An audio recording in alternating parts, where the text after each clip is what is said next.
قلت انا تنصفني القضاء، وفعلا نصفني القضاء الحمد لله، نصفني باسم جلاله الملك ويحيى العدل ويحيى العدل وعاش محمد السادس. انا اللي مظلومه، انا اللي مظلومه، انا اللي ظلمت، تنصب عليا على هاد الدار هادي، ومنين نصبوا عليا درت الدعوه ديالي وخدت المجرى ديالها وبقيت غادي داكشي قانونيه. ومن ديك الوقيته تجي الصحافه تبغي دير معايا، ما تنبغيش نهضر. قلت نشوف القضاء شنو فيه. على القضاء نصفري تنحييهم من هذا المنبر، تنحيي السلطات القضائيه باكملها، بالابتدائيه والاستئنافيه ورجال السلطه ورجال لابوليس كلهم تنحييهم، حتى على حقاش تعاملوا بجديه وبنزاهه. ويحيى العدل، هذا ملك فرحه والحمد لله. الحمد لله عندنا قضاء نزيه، الحمد لله قضاء نزيه عندنا.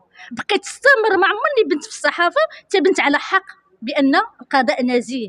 يحيى العدل، يحيى العدل، والحمد لله والشكر لله. اللهم لك الحمد، اللهم لك الحمد. هاد الناس هادو اللي ما بغاوش يخرجوا اصلا هما شارين بيوعات باطله، بيوعات باطله تيدعوا ب 400. هاد الحي اصلا حي عشوائي، حي اعاده الهيكل باقي ما داخلش للتحفيظ والتجهيز باقي.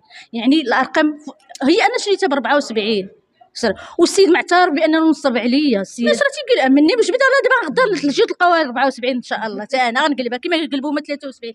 واش كاينه انا الدار شاريه بورقه ديال الاستهلاك ديال الموضوع تتجي فيها 1600.